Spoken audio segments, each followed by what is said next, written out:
जननी शारदा देवी रामकृष्ण जगद्गुरु बालकर्णी देवकृष्ण नमामि रत्नाकराभूत प्रदानकाय ब्रह्मराजशरणाय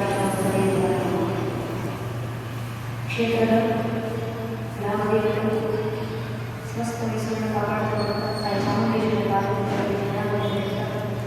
ಕ್ಷೇತ್ರ ಸಮಿತಿ ಜೊತೆ ಮತ್ತು ತಾಯಿ ಶಾರದಾಂಬೆಯವರಿಗೆ ಶರಣಾರ್ಥಿ ಪರಿವಾರ ದೇವರುಗಳು ಈ ಮಣ್ಣಿನ ಈ ದಿನದ ಸ್ಥೂಲಗಳ ಭಾಗಗಳಲ್ಲಿ ಶರಣಾರ್ಥಿಗಳಿಂದ ಇರುತ್ತಿರುವಂಥ ಎಲ್ಲ ನನ್ನ ಇಷ್ಟ ದೇಶಭಕ್ತ ಬಾಂಧವರಿಗೆ ಮಾತಾ ಭಗಿನಿಯರಿಗೆ ಅಕ್ಕ ಅಣ್ಣಂದಿರಿಗೆ ಹಾಗೂ ಎಲ್ಲ ಹಿರಿಯರ ಪಾದಗಳಿಗೆ ನನ್ನ ಹಣೆ ನಮಸ್ಕರಿಸುತ್ತೇನೆ. ನನ್ನ ಇಷ್ಟಪಟ್ಟುಗಳು ಬಹುಶಃ ಕಾರ್ಯಕ್ರಮ ಬಂದಾಗ ಬಹಳ ಸಂತೋಷ ಆಗಿದೆ. ಹಿರಿಯರು ಬರ್ತಾರೆ ಅಂತ ಮಾತಾಡಿದ್ರು. ತಿಂಗಳಿಗೊಮ್ಮೆ ಕಾರ್ಯಕ್ರಮ ನಿರಂತರ ನಡೆಯುತ್ತೆ. ಉಪನ್ಯಾಸ ಕೇಳ್ತಾನೆ ಇರ್ತಿದ್ದ.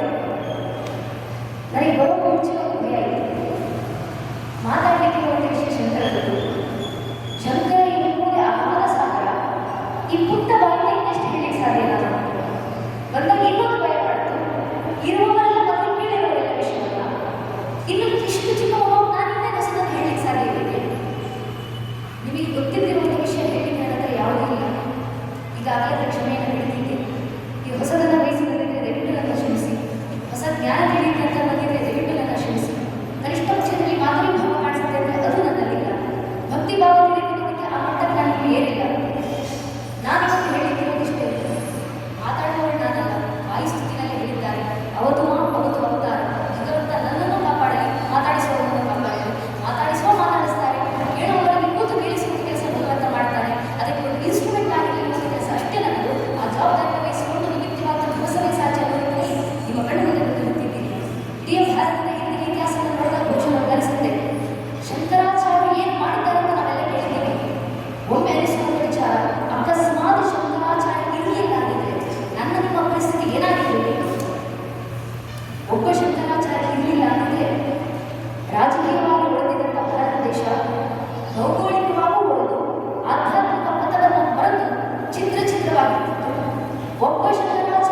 ಎಲ್ಲೋದು ಜಗತ್ತಿಗೆ ಭಾಷಾಶಾಸ್ತ್ರ ಪರಿಚಯಿಸಿಕೊಂಡಂಥ ಪರ್ಷಿಯನ್ ಜನಾಂಗ, ಎಲ್ಲೋದು ಜಗತ್ತಿನ ಮುಂದೆ ಬಿಚ್ಚುಗತ್ತಿ ಹಿಡಿದಿದ್ದಂಥ ರೋಮಗಳ ಜನಾಂಗ, ಜಗತ್ತಿನಲ್ಲಿ ಪ್ರಾಚೀನ ಅಂತ ಕರೆಸಿಕೊಂಡಂಥ 35ಕ್ಕೂ ಹೆಚ್ಚು ಜನಾಂಗಗಳು ಅಲ್ಪಾಯುಗಳಾಗಿ ಕಾಲಗರ್ಭಸೆಗಿದ್ದಾರೆ.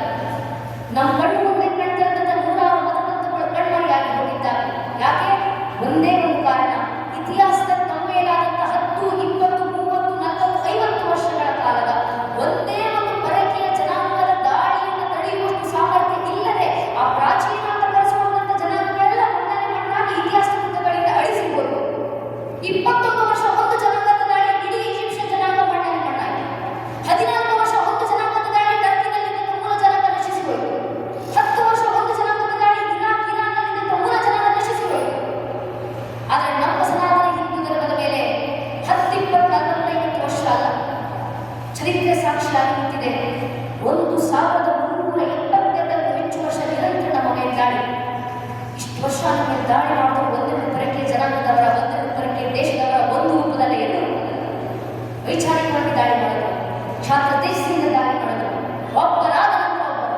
1000ಕ್ಕೂ ಹೆಚ್ಚು ವರ್ಷಗಳ ಕಾಲ ಮೊಘಲರು ಬಂದರು, ತುರ್ಕರು ಬಂದರು, ಅರಬ್ಬರು ಬಂದರು, ಅಫ್ಘಾನರು ಬಂದರು, ಪೋರ್ಚುಗೀಸರು ಬಂದರು, ಡಚ್ಚರು ಬಂದರು, ಫ್ರೆಂಚರು ಬಂದರು, ಇಂಗ್ಲಿಷರು ಬಂದರು, ಶಕರು ಬಂದರು, ಹೂಣರು ಬಂದರು, ಚಾಣಕ್ಯರು ಬಂದರು, ಬೌದ್ಧರು ಬಂದರು, ಜೈನರು ಬಂದರು. ಇವರೆಲ್ಲರ ನಿರಂತರ ದಾಳಿಗಳಾದ ನಂತರವೂ ಇವತ್ತಿಗೂ ಸನಾತನ ಹಿಂದೂ ಧರ್ಮವಾಗಿ ಜೀವಂತವಾಗಿದೆ. ಜಗತ್ತಿನ 100 ಕೋಟಿಗೂ ಹೆಚ್ಚು ಹಿಂದೂಗಳು ಮನೆಗಳಲ್ಲೂ ಧರ್ಮಾಚರಣೆ ಮಾಡ್ತಿದ್ದೀವಿ. ಈ ಧರ್ಮಕ್ಕೆ ಸೇರಿದಂಥ ವೈದಿಕ ಮತದ ಪ್ರತಿಯೊಬ್ಬ ವ್ಯಕ್ತಿ ಸತ್ಯಾಗ್ರಹಕ್ಕೆ, ಸತ್ಯೋಪಾಸನೆಗೆ ಕೂತು ನಮ್ಮ ಗುರು ಪರಂಪರೆ ನಡೆಯುತ್ತೀವಿ ಅಂದರೆ ಯಾರ ಕಾರಣದಿಂದ? ಎಲ್ಲದಕ್ಕೂ ಒಂದೇ ಕಾರಣ. ವಿದೇಶದ ಇತಿಹಾಸವನ್ನು ಪ್ರಶ್ನೆ ಮಾಡ್ತಾರೆ, what makes Hinduism A living tradition? ಯಾವುದು ಸನಾತನ ಧರ್ಮವನ್ನು ಜೀವಂತವಾಗಿಟ್ಟಿರೋದು? ಈಜಿಪ್ಷಿಯನ್ರು ಕಟ್ಟಿದಂಥ ಪಿರಮಿಡ್ಗಳು ಭಗ್ನಗೊಂಡು ಸ್ತಬ್ಧವಾಗಿ ನಿಂತಿದ್ದಾವೆ.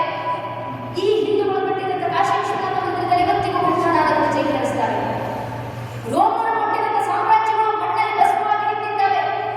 ಆದರೆ ಈ ಹಿಂದೂಗಳು ಕಟ್ಟಿದಂಥ ಒಂದು ಸೋಮನಾಥ ಮಂದಿರದ ಮೇಲೆ ಒಮ್ಮೆ ದಾಳಿ ಆಯಿತು, ನಾವು 2ನೇ ಬಾರಿ ಮರುಸ್ಥಾಪನೆ ಮಾಡಿದ್ವಿ, 3ನೇ ಬಾರಿ ದಾಳಿ ಆಯಿತು, 4ನೇ ಬಾರಿ ಮರುಸ್ಥಾಪನೆ ಮಾಡಿದ್ವಿ. 17 ಬಾರಿ ಸೋಮನಾಥ ಮಂದಿರದ ಮೇಲೆ ದಾಳಿ ಆದ ನಂತರ 18 ಬಾರಿ ಸೋಮನಾಥ ಮಂದಿರವನ್ನು ಪುನರ್ ಪ್ರತಿಷ್ಠಾಪನೆ ಮಾಡಿ ನಿಲ್ಲಿಸುವ ಕೆಲಸವನ್ನ ನಮ್ಮ ಪೂರ್ವಿಕರು ಮಾಡಿದ್ದಾರೆ.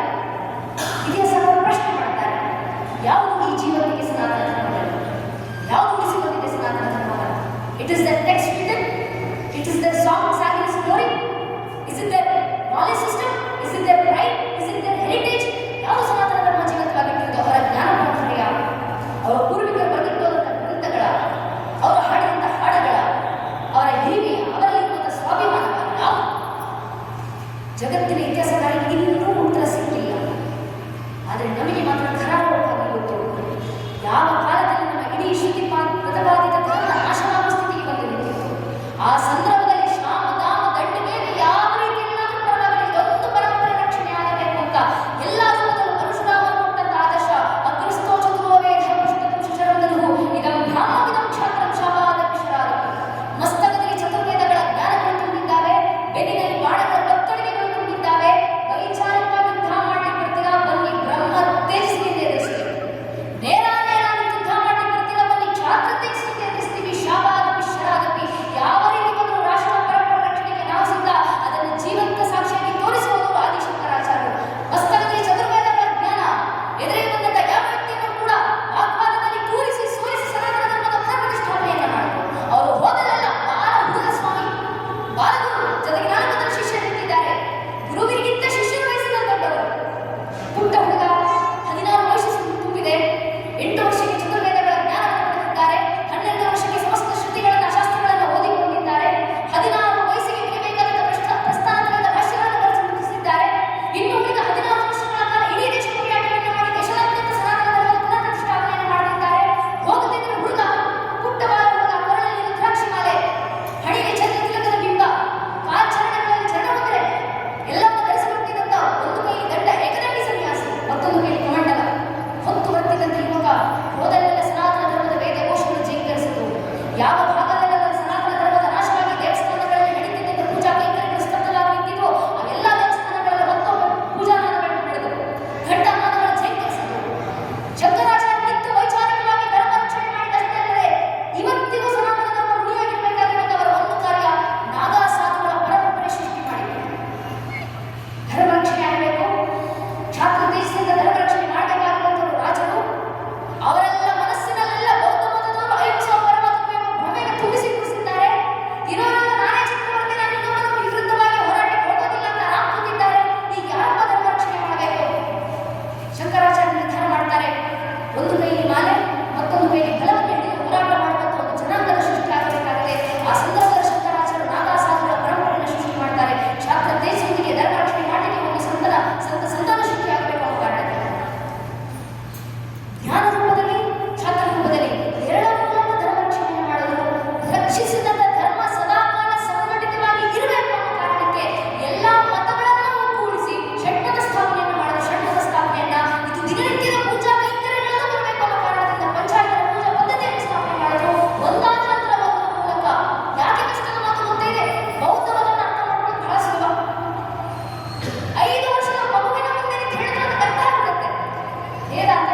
ಜನ 2 ಗಂಟೆ ಚಲನಚಿತ್ರಕ್ಕೆ ಹೋಗ್ತಾರೆ, 1000 ಜನ ಹೋಗ್ತಾರೆ. ಯಾಕೆ? ಅದು ಸುಲಭ ಅರ್ಥ ಮಾಡ್ಕೊಳ್ಳೋಕ್ಕೆ.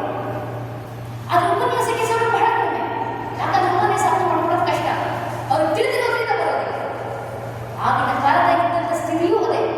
ಒಬ್ಬ ವ್ಯಕ್ತಿ ಮುಂದೆ ನಿಂತು, ನಿನಗೆ ಜೀವನದ ದುಃಖ ಇದೆಯಪ್ಪ, ದುಃಖ ಯಾಕೆ ಹೋದ್ರೆ ನಿನಗೆ ಆಸೆಗಳಿದ್ದಾವೆ, ಆಸೆಗಳನ್ನು ಬಿಟ್ಟರೆ ದುಃಖ ಹೋಗ್ತದೆ, ಆಸೆಗಳನ್ನು ಬಿಟ್ಟರೆ ಯಾವ ಸ್ಥಾನಗಳು ಬೇಕು ಹೇಳ್ಕೊಟ್ರೆ ಮುಗಿತು. ಬೌದ್ಧ ಮತದ ಇಡೀ ಸಾರಾಂಶ ಅಷ್ಟೇ. ವೇದಾಂತ ಕೃಷಿ ಮಾಡಿಸುವ ಒಬ್ಬ ವ್ಯಕ್ತಿಗೆ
ಅಮ್ಮ ಅವನ ಮಂಜನ್ನು ತೆಗೆಸಿ ಅವನಲ್ಲಿರುವಂಥ ಶಕ್ತಿಯನ್ನು ಜಾಗೃತಪಡಿಸುವಂತೆ ಜ್ಞಾನವನ್ನು ಕೊಡು. ನನ್ನ ಶಿಷ್ಯನಿಗೋಸ್ಕರ ಶಂಕರಾಚಾರ್ಯ ತಾಯಿ ಶಾಲೆಯಿಂದ ಬೇಡಿಕೊಂಡ ಸಮಾಜದಲ್ಲಿ ಅವನನ್ನು ಹಾಸ್ಯ ಮಾಡುವಂತಿಲ್ಲ ಯಾರೋ ಒಂದು ಕಾರಣಕ್ಕೋಸ್ಕರ ಗಿರಿ ಆಗ ಬರ್ತಾನೆ ನದಿಯನ್ನು ದಾಟಿ ಬಂದಂತ ಗಿರಿಯ ಮುಂದೆ ಎಲ್ಲರೂ ನಗ್ತಾ ಕೇಳ್ತಾರೆ, ನೋಡಪ್ಪ ನಿಮಗೋಸ್ಕರ ಗುರುಗಳು ಕಾಯ್ತಿದೆ ಅಂತ ಏನೋ ಅರ್ಥ ಮಾಡ್ಕೊಳ್ತಿದ್ರು ಉಪನ್ಯಾಸದಲ್ಲಿ ಕೂತು ಅಂತ. ಗಿರಿ ಆ ಕ್ಷಣ ಬಿಟ್ಟು ಶಂಕರಾಚಾರ್ಯ ಎಲ್ಲಿದೆ ಅನ್ನೋ ಮಾತನ್ನ ಕೇಳಿದಾಗ ಗಿರಿ ಉತ್ತರ ಕೊಡಲಿಕ್ಕೆ ಶುರು ಮಾಡ್ತಾರೆ. 12 ಶ್ಲೋಕಗಳ ಸ್ತುತಿಯನ್ನು ಮಾಡ್ತಾರೆ. ಅವರಿಗೆ ಎಲ್ಲರಿಗೂ ಆಶ್ಚರ್ಯ. ದೊಡ್ಡ ವೃತ್ತದಲ್ಲಿ ಆಡಿದಂತ ಕಾವ್ಯ ಕೃತಿ ಅಕ್ಷರ ಸ್ಥಾಪನೆ ಮಾಡಿದ್ದು ಶಂಕರಾಚಾರ್ಯ ನಗ್ತಾ ಕೇಳ್ತಾರೆ, ಇಷ್ಟು ಜ್ಞಾನ ಬಂದಿದ್ದಾರೆ ನಿಮಗೆ, ಜ್ಞಾನವನ್ನು ಕೊಟ್ಟಾಯ್ತು, ಇನ್ನೇನು ಬೇಕಾಗಿದೆ ಗುರುಗಳನ್ನ ಕೇಳೋದು. ಗಿರಿ ಉತ್ತರ ಕೊಡ್ತಾರೆ, ಭವಬಂಧನದಲ್ಲಿ ಸಿಲುಕಿ ಬದುಕ್ತಿರುವಂತಹ ಆತ್ಮ ಇದು, ಆಯುಳು ಮುಳುಗಿದೆ, ಗುರುವಿನ ಕೃಪೆ ಆಗಬೇಕು ಅಂತ ಬಂದಿದ್ದೀನಿ, ನಿಮ್ಮ ಪಾದದಡಿಯಲ್ಲಿ ಆಶ್ರಮವನ್ನು ಕೊಟ್ಟು ಮೋಕ್ಷಕ್ಕೆ ಹಾದಿಯನ್ನು ತೋರಿಸಿ. ಆ ಕ್ಷಣ ಅವನು ದೊಡ್ಡ ಬದುಕಿನಲ್ಲಿ ಕಳೆದ ಕಾರಣ ಶಂಕರಾಚಾರ್ಯ ಗಿರಿಗೆ ದೊಡ್ಡರಾಚಾರ್ಯ ಅಂತ ನಾಮಕರಣವನ್ನು ಮಾಡ್ತಾರೆ. ಒಬ್ಬೊಬ್ಬ ಶಿಷ್ಯನ ಚರಿತ್ರೆ, ಒಬ್ಬರಿಂದ ಭಕ್ತಿಯಿಂದ ಗೆದ್ದರು, ಮತ್ತೊಬ್ಬರಿಂದ ಪ್ರೀತಿಯಿಂದ ಗೆದ್ದರು. ಆಗೇನೋ ಅವನ ಪರಿಸ್ಥಿತಿ ಬಂದಾಗ ಜ್ಞಾನದಿಂದಲೂ ಗೆದ್ದಿದ್ದಾರೆ. ಅದಕ್ಕೆ ನಿಜ ಸ್ವರೂಪವಾಗಿ ಜೀವನ ಸಾಕ್ಷಿ ಸುರೇಶ್ವರಾಚಾರ್ಯ ಆ ಕ್ಷಣದ ಪರಿಸ್ಥಿತಿ ಯಾವ ರೀತಿ ಇತ್ತು ಅನ್ನೋದಕ್ಕೆ ಮಂಡಲ ವಿಶ್ರಾಮನ ಗುರುಗಳಾದಂಥ ಕುಮಾರಯ್ಯ ಜೀವಂತ ಸಾಕ್ಷಿ ಸ್ವಾಮಿ.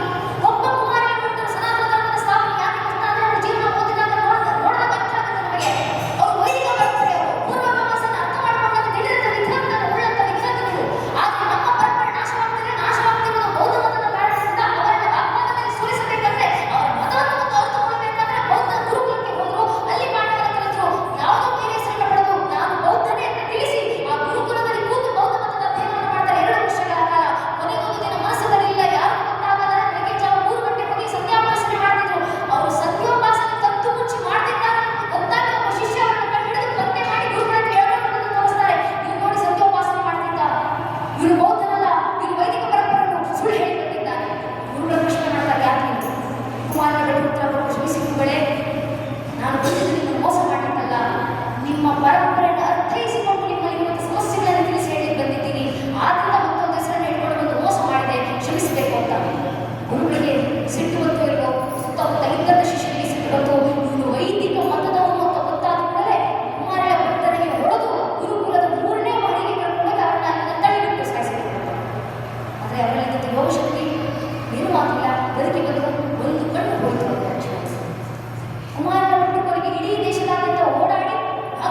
ಅಂದರೆ ಲೌಕಿಕದ ಈ ಶಾಲೆಗಳಲ್ಲಿ ಕಲಿಸಿಕೊಳ್ಳುವ ಇಂಗ್ಲಿಷ್ ಮೀಡಿಯಂನ ಶಿಕ್ಷಣ ಮತ್ತು ಆಸ್ತಿ ಅಂತಸ್ತು ಇವೆರಡಿದ್ರೂ ಸಾಕು ಪರಂಪರೆ ಧರ್ಮ ದೇಶ ಎಲ್ಲವೂ ರಕ್ಷಣೆ ಆಗುತ್ತೆ ಅನ್ನೋದು ನಮ್ಮ ಭ್ರಮೆ.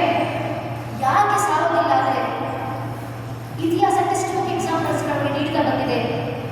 90 ವರ್ಷಗಳ ಹಿಂದೆ ರಂಗೂರಿನಲ್ಲಿದ್ದಂಥ ಅತ್ಯಂತ ವಿದ್ಯಾವಂತ ಅತ್ಯಂತ ಶ್ರೀಮಂತ ಸಮಾಜ ಯಾರು? ಹಿಂದೂಗಳಲ್ಲ ಸ್ವಾಮಿ, ಎಲ್ಲದೂ ರಂಗೂರಿನ ಹಿಂದೆ. 48 ವರ್ಷಗಳ ಹಿಂದೆ ಬಾಂಗ್ಲಾದೇಶದಲ್ಲಿದ್ದಂಥ ಅತ್ಯಂತ ವಿದ್ಯಾವಂತ ಅತ್ಯಂತ ಶ್ರೀಮಂತ ಸಮಾಜ ಯಾರು? ಹಿಂದೂಗಳಲ್ಲ, ಹಿಂದೂ ಬಂಗಾಳಿಗಳಲ್ಲ, ಎಲ್ಲರೂ ಹಿಂದೂ ಬಂಗಾಳಿಗಳು. 78 ವರ್ಷಗಳ ಹಿಂದೆ ಪಾಕಿಸ್ತಾನದ ಲಾಹೋರ್ನಲ್ಲಿದ್ದಂಥ ಅತ್ಯಂತ ವಿದ್ಯಾವಂತ ಅತ್ಯಂತ ಶ್ರೀಮಂತ ಸಮಾಜ ಯಾರು? ಹಿಂದೂಗಳಲ್ಲ, ಎಲ್ಲರೂ ಆಗಿಲ್ಲ ಹಿಂದೂಗಳು. 30 ವರ್ಷಗಳ ಹಿಂದೆ ಕಾಶ್ಮೀರದಲ್ಲಿದ್ದಂಥ ಅತ್ಯಂತ ವಿದ್ಯಾವಂತ ಅತ್ಯಂತ ಶ್ರೀಮಂತ ಸಮಾಜ ಯಾರು? ಹಿಂದೂಗಳಲ್ಲ, ಎಲ್ಲರೂ ಆಗಿಲ್ಲ ಕಾಶ್ಮೀರ ಪಂಡಿತರು. ಕಾಶ್ಮೀರದ ಹಿಂದೂಗಳಿಗೆ ಶಿಕ್ಷಣ ಕಡಿಮೆ ಆಗಿತ್ತಾ? ಕಾಶ್ಮೀರದ ಹಿಂದೂಗಳಿಗೆ ವಿದ್ವತ್ ಕಡಿಮೆ ಆಗಿತ್ತಾ? ಕಾಶ್ಮೀರದ ಹಿಂದೂಗಳ ಅಕ್ಷರ ಜ್ಞಾನ ಕಡಿಮೆ ಆಯ್ತಾ? ಕಾಶ್ಮೀರ ಸ್ವಾಮಿ ಅದು ಇಡೀ ಭಾರತ ದೇಶದ ಸನಾತನ ಧರ್ಮದ ಜ್ಞಾನಕ್ಕೆ ಶಿಖರಪುಂಜವಾಗಿ ಬೆಳೆದಿದ್ದಂಥ ಕಾಶ್ಮೀರ ಅದು. ಒಬ್ಬ ಕಾಶ್ಮೀರದ ಹಿಂದೂವನ್ನ ಮುಂದೆ ನಿಲ್ಲಿಸಿಕೊಂಡು ಹೇಳಿದ್ರೆ ತನ್ನ 25 ತಲೆಮಾರಿನ ಹೆಸರುಗಳನ್ನು ಕಂಠಪಾಠವಾಗಿ ಹೇಳಬಲ್ಲಂತ ಸಾಮರ್ಥ್ಯ ಕಾಶ್ಮೀರದ ಹಿಂದೂಗಳಿಗಿದೆ. ಶಂಕರಾಚಾರ್ಯ ಭಾಷೆಗಳನ್ನು ಗ್ರಂಥರೂಪದಲ್ಲಿ ಸಿದ್ಧಿದ್ದಾವಂತಕ್ಕೆ ಕಾರಣ ಕಾಶ್ಮೀರದ ಹಿಂದೂಗಳು. ಮಧ್ವಾಚಾರ್ಯ ಕೊಟ್ಟಂತ ದ್ವೈತ ಸಿದ್ಧಾಂತವನ್ನು ಉತ್ತರ ಭಾರತದಲ್ಲಿ ಪ್ರಚಾರಿಸುವ ಯಾರಾಗಿದ್ರೆ ಅದು ಕಾಶ್ಮೀರದ ಹಿಂದೂಗಳು. ರಾಮಾನುಜರು ಕೊಟ್ಟಂತ ನಾರಾಯಣನ ಮಂತ್ರವನ್ನ ದೇಶದ ಮೂಲೆ ಮೂಲೆಗೆ ಕಲ್ಪಿಸಿದವರು ಯಾರಾಗಿದ್ರೆ ಅದು ಕಾಶ್ಮೀರದ ಹಿಂದೂಗಳು. ಅಂಥ ಕಾಶ್ಮೀರದ ಹಿಂದೂಗಳ ಪರಂಪರೆ ತನ್ನ ಊರಲ್ಲಿ ಒಂದು ಇಂಥ ಧಾರ್ಮಿಕ ಸಭೆ ನಡೆದರೆ, ಒಂದು ಹಬ್ಬ ಹರಿದಿನ ನಡೆದರೆ ಇಡೀ ಊರಿಗೆ ಮುಂದೆ ನಿಂತು ಅನ್ನ ಹಾಕಿಸ್ತಿದ್ದಂಥ ಪರಂಪರೆ ಕಾಶ್ಮೀರದ ಪಂಡಿತರ ಪರಂಪರೆ. ಇವತ್ತು ಏನಾಗಿದ್ದಾರೆ ಕಾಶ್ಮೀರದ ಹಿಂದೂಗಳು? ಒಂದು ದಿನ ಊಟಕ್ಕೋಸ್ಕರ ಗಂಜಿಗೋಸ್ಕರ ಲೈನ್ನಲ್ಲಿ ನಿಲ್ಲುವಂಥ ಪರಿಸ್ಥಿತಿ ಕಾಶ್ಮೀರದ ಹಿಂದೂಗಳಿಗೆ ಬಂದಿದ್ದೆಲ್ಲ ನಮ್ಮದೇ ದೇಶದಲ್ಲಿ. ನಮ್ಮ ರಾಜಧಾನಿಯಲ್ಲಿ ರಾಜಬೀದಿಗಳಲ್ಲಿ ಅಕ್ಷರಶಃ ನಿರಾಶ್ರಿತರಾಗಿ ಓಡಾಡ್ತಿದ್ದಾರೆ. ಯಾವ ಪರಿಸ್ಥಿತಿ ಬಂತು? ಅವ್ರಿಗೆ ಕಡಿಮೆ ಆಗಿದ್ದು ವಿದ್ವತ್ತಲ್ಲ, ಕಾಶ್ಮೀರದ ಹಿಂದೂಗಳಿಗೆ ಕಡಿಮೆ ಆಗಿದ್ದು ಪಂಡಿತ್ಯ ಅಲ್ಲ, ಅವರಿಂದ ಅಕ್ಷರ ಜ್ಞಾನ ಕಡಿಮೆ ಆಗಲಿಲ್ಲ, ಅವರಿಗೆ ಆಸ್ತಿ ಅಂತಸ್ತು ಕಡಿಮೆ ಆಗಲಿಲ್ಲ, ಹಣ ಸಂಪಾದನೆ ಕಡಿಮೆ ಆಗಲಿಲ್ಲ. ಕಡಿಮೆ ಆಗಿದ್ದು ಎರಡೇ, ಒಂದು ಧರ್ಮ ಜಾಗೃತಿ, ಮತ್ತೊಂದು ಧರ್ಮ ಸಂಘಟನೆ. ಈ ಎರಡರ ಕೊರತೆ ಕಾಶ್ಮೀರದ ಹಿಂದೂಗಳ ಪರಿಸ್ಥಿತಿ ನಮ್ಮದೇ ದೇಶದಲ್ಲಿ ಏನಾಗಿದೆ? 30 ವರ್ಷಗಳ ಹಿಂದೆ ಈ ದೇಶದ ಒಂದು ರಾಜ್ಯದಲ್ಲಿ ನಡೆದ ಘಟನೆ ಪರಿಸ್ಥಿತಿ ಯೋಚನೆ ಮಾಡಿ. 80-90% ಹಿಂದೂಗಳಿದ್ದೀವಿ ಈ ದೇಶದಲ್ಲಿ. 30 ವರ್ಷಗಳ ಹಿಂದಿನ ಮಾತು. ಮೆಜಾರಿಟಿ ಆಫ್ ಇಂಡಿಯನ್ಸ್ ಹಿಂದೂಸ್, ಬಹುಸಂಖ್ಯಾತರು ಹಿಂದೂಗಳಿರುವಂಥ ದೇಶದಲ್ಲಿ, ಹಿಂದೂಗಳ ಆಳ್ವಿಕೆಯಲ್ಲಿರುವಂಥ ಸಂದರ್ಭದಲ್ಲಿ, ಹಿಂದೂಗಳ ಅಗ್ರಸ್ಥಾನವಾದಂಥ ಕಾಶ್ಮೀರದಲ್ಲಿ ಕಾಶ್ಮೀರದ ಹಿಂದೂಗಳ ನರಮೇಧಗಳು ನಡೀತಾವೆ. ತಡೆಯುವಂಥ ಸಾಮರ್ಥ್ಯ ಯಾರಿಗೂ ಇಲ್ಲ. ಇದು 1300 ವರ್ಷಗಳ ಹಿಂದೆ ಇರುವಂಥ ರಾಜ ವೈದಿಕ ಪರಂಪರೆಯನ್ನು ಪಾಲಿಸುತ್ತಿಲ್ಲ, ಇರುವಂಥ ಜನರಲ್ಲಿ ವೈದಿಕ ಪರಂಪರೆ ಜಾಗೃತಿ ಇಲ್ಲ. ಸಾಮಾನ್ಯ ಹಿಂದೂ ಪೂಜಾ ಕೈಂಕರ್ಯಗಳನ್ನು ಮರೆತು ಕೂತಿದ್ದಾರೆ. ನಿತ್ಯ ಕರ್ಮ ಆಚರಿಸುತ್ತಿದ್ದಂಥ ವ್ಯಕ್ತಿಗಳು ನಿತ್ಯ ಕರ್ಮವನ್ನು ಪಾಲಿಸಲು ಬಿಟ್ಟಿದ್ದಾರೆ. ಅಂತಹ ಸಂದರ್ಭದಲ್ಲಿ ಸನಾತನ ಧರ್ಮ ರಕ್ಷಣೆ ಮಾಡಲಿಕ್ಕೆ ಒಬ್ಬ ಶಂಕರಾಚಾರ್ಯ ಇರಲಿಲ್ಲ ಅಂತಿದ್ರೆ ನಮ್ಮ ನಿಮ್ಮ ನರವೇದಗಳು ಯಾವ ರೀತಿ ನಡೆದಿರ್ತಿತ್ತು ಈ ದೇಶದಲ್ಲಿ? ಸುಪ್ರಿಯ ಒಬ್ಬ ಕುಮಾರಿಯ ಬೆಟ್ಟ ಸಿಕ್ಕಿದ್ರೆ ಒಂದು ಕಾರಣಕ್ಕೆ 3ನೇ ಬಳಿಕ ಅವರನ್ನ ತಳ್ಳಲಾಯಿತು, ಅವರಿಗೆ ಹೊಡೆಯಲಾಯಿತು. ಅವರ ಸ್ಥಿತಿ ಏನಾಯಿತು? ಒಂದು ಮದುವೆ ಸ್ಥಾನದಲ್ಲಿ ನಾರಾಯಣ ಮಂದಿರದಲ್ಲಿ ನಾರಾಯಣ ಮೂರ್ತಿಯನ್ನು ತೆಗೆದುಕೊಂಡು ಹೋಗಿ ನಾರಾಯಣ ನದಿಗೆ ಬಿಸಾಡಲಾಯಿತು. ಅಲ್ಲಿದ್ದ ಅರ್ಚಕರು ಕೊಲೆಗಳಾದವು. ಇಂಥ ಪರಿಸ್ಥಿತಿಯಲ್ಲಿ ಹಿಂದೂ ಧರ್ಮದ ಪುನಃಪ್ರತಿಷ್ಠಾಪನೆ ಮಾಡಲಿಕ್ಕೆ ಒಬ್ಬ ಶಂಕರಾಚಾರ್ಯ ಶ್ರಮಿಸಿದ್ರೆ ಅಂತಿದ್ರೆ ನಮ್ಮ ನಿಮ್ಮ ಪರಿಸ್ಥಿತಿ ಏನಾಗಿರ್ಬೇಕಿತ್ತು ಸ್ವಾಮಿ? ಶಂಕರಾಚಾರ್ಯರು ನಿಜವಾಗಿ ಮಾಡಿದ ಕಾರ್ಯದ ಘನತೆಯನ್ನು ನಾವು ಈ ಕಾಲಘಟ್ಟದಲ್ಲಿ ಯಾವ ಕಾಲಘಟ್ಟದಲ್ಲಿ ಬದುಕ್ತಿದ್ದೀವಿ? ನಮ್ಮ ಸುತ್ತಮುತ್ತ ಆಗುವಂಥ ಪರಿಸ್ಥಿತಿ ಯಾವ ರೀತಿ ಇದೆ? ಅದಕ್ಕೆ ಶಂಕರಾಚಾರ್ಯರು ಎರಡು ಮಾರ್ಗಗಳನ್ನು ತೋರಿಸಿಕೊಟ್ಟು, ಒಂದು ಶಾಸ್ತ್ರ ಮಾರ್ಗ, ಮತ್ತೊಂದು ಶಸ್ತ್ರ ಮಾರ್ಗ. ಆಗ ಸಾಧುಗಳನ್ನು ಒಂದು ಕಡೆ ನಿರ್ಮಾಣ ಮಾಡಿದ್ರು, ಮತ್ತೊಂದು ಕಡೆ ವೈದಿಕರನ್ನು ನಿರ್ಮಾಣ ಮಾಡಿದ್ರು. ಎರಡೂ ಮಂದಿ ದೇಶವನ್ನು ಸಂಘಟಿಸುವಂಥ ಕೆಲಸವನ್ನು ಮಾಡುವ ಮೂಲಕ ಸನಾತನ ಧರ್ಮದ ಪುನಃಪ್ರತಿಷ್ಠಾಪನೆಯನ್ನ ಶಂಕರಾಚಾರ್ಯ ಮಾಡಿಬಿಟ್ಟು ನಮ್ಮ ಸೌಭಾಗ್ಯ ಅವರು ನಿರ್ಮಿಸಿದಂಥ ಆ ಪರಂಪರೆ ಇವತ್ತಿಗೂ ಅವಿಚ್ಛಿನ್ನವಾಗಿ ಬಂದು ನಿಂತಿದೆ. ಅವಿಚ್ಛಿನ್ನ ಗುರು ಪರಂಪರೆಗೆ ನಾವೆಲ್ಲರೂ ಋಣಿಯಾಗಿ ನಿಂತಿದ್ದೀವಿ. ಇದು ನಮ್ಮ ಸೌಭಾಗ್ಯ ಭಗವಂತ ಕೊಟ್ಟಂತ ಸಿದ್ಧತೆ ಇದೆ ಈ ಜನ್ಮದಲ್ಲಿ. ಅವಿಚ್ಛಿನ್ನ ಗುರು ಪರಂಪರೆ ಸದಾಶಿವ ದೇವರಿಂದ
ಚೈತನ್ಯ